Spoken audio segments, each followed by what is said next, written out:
Anam men jurnalistmin da anın bir özgöçölük jagına bir kızıgıp kalgan jayım var. Antkeni men anın atası jönündө dokumentaldык film жазап жүрсөm, ошол Muratov Temirbekти өздөй эле көптөгөн адамдар келип жатты. Эмнеге келип атасыңар десем, ден соолугубузда проблема болду эле, ошон үчүн кайрылдык дешти. Анан мен журналистмин да, анан жөнтүрбай сурадым, эмне деген мындай натыйжа чыгып атабы, жыйынтык болуп атабы десем, натыйжа чыгып жыйынтык болгон үчүн келип атабыз дешти да. Анан ошол жерден мен дагы өзүгө дагы бир-эки суроо бергим келет. Мына жанымда турат азыр анын сөзүн угасыздар. Мен ошо Темирбек Муратовдон эмненин негизинде ооруларга таасир эте аласыз? Анан кантип таасир эте аласыз? Андан кийинкилерин кандайча мындай байкап, ошол ооруларды байкап, андан ары дагы көзөмөлдөй аласыз деген суроо бергим келет. Арбаңыздар, урматтуу кыргыз калкым. Бул оору дегенде өзүбүз жакшы билбейбиз. Оору бул эмне? Оору деген бул дене оорубайт, жан оорубайт. Мисалы үчүн, бир эле ашказандын жарасын алайлык. Бул геморрой болушу мүмкүн, грыжа болушу мүмкүн, бирок бул жерде, мисалы үчүн бул жерде алайлык. Бул жерде жара болсо, ушул жерде бир кара энергия болот. Кыргызчалап айтканда кара булут. Ошо кара булут ушу жан өткөзбөй коет да, энергияны өткөзбөй коет. Мисалы үчүн адам бул кайтыш болгондо денеси муздап калат. Себеби энергия жан учуп кетет. Ошондо дене муздап калат. Анан ошол энергия жан учуп кеткенден кийин дене чирий баштайт. Ошондой эле бул жерге жан өтпөгөндөн кийин бул жер жансыз болгондон кийин чирий баштайт.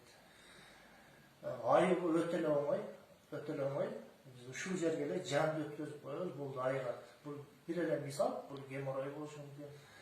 Грыжа, тизе оору, мээдеги шишик, рак оорулары бардыгы.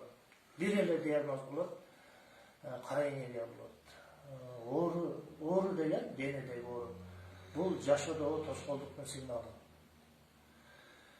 Машинада бензини аз калганда баягындай жанып калат эмеспи? Ошондой эле нерсе.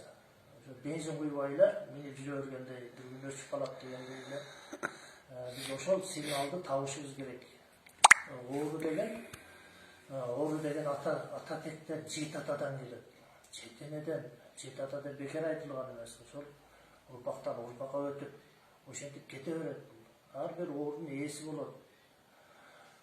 Бирөөнүн оорусунун ээси эме болушу мүмкүн, жылан болушу мүмкүн, кээбириники кабаган ит болушу мүмкүн, кээбириники бир аймаган мышык болушу мүмкүн.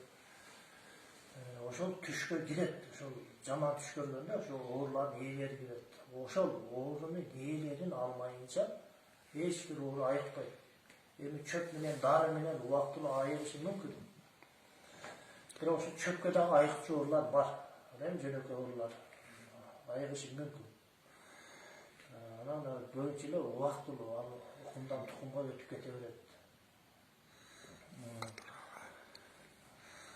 Анан бул ошо жашоо кара энергия, бул жашоодогу тоскоолдук. Эл агарыш керек. Жан агармайынча болбойт. Бул денедеги оору деген бул дене ооруйт деген болбойт. Мисалы үчүн келгендерди, мисалы үчүн мактангандай болбойт, эми айтып аткандар баары мактангандай болуп кетет экенсиң. Мисалы үчүн мени эч ким жалганчы дей албайт. Мен ишенем буга. Жалганчы деши мүмкүн, эми тааныбагандар.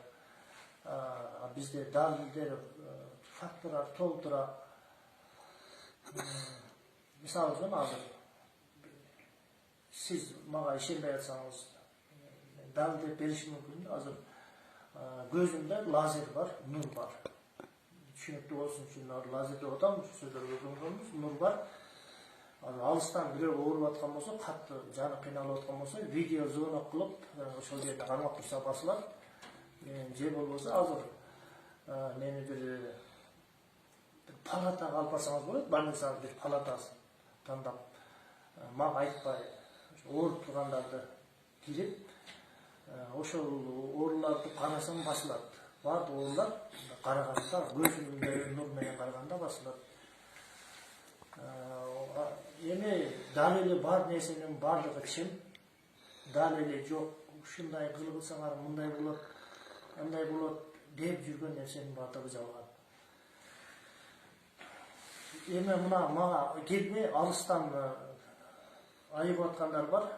Кээ бирлери келбей деле айтса болот. Мисалы үчүн мен азыр комуздун көзүн бере албайм. Комузду уксаңыздар да жакшы болмок. Азыр мындай билсеңиздер болот. Чалкаңыздардан жатасыздар. Минтип чалкаңыздардан жатып 15 жолу жараткандын нуру жаасын деп, 15 жолу айтасыздар, мынтип жатып туруп, анан көздү жумуп, ушундай кыймылдабай жатсаңыздар, мында жарым саат. Примерно, да, нур чын эле жайт да, денеңизде мындай өзгөрүүлөр болот, реакция болот. Ошондо нурлар диагноз коюп айыктырып аткан болот. Ошондо жарым сааттай кыймылдабай жатыш керек. Анан ушуга жата берсеңиздер, ошол күндөн баштап ооруган сайын айыга бересиздер. Ооруса бир жериңизде нур дарылап аткан болот. Нур бул адашпайт. Нур жараткандын нуру, бул Кудайдын нуру. Рахмат. Бул эмен татып коесузбу?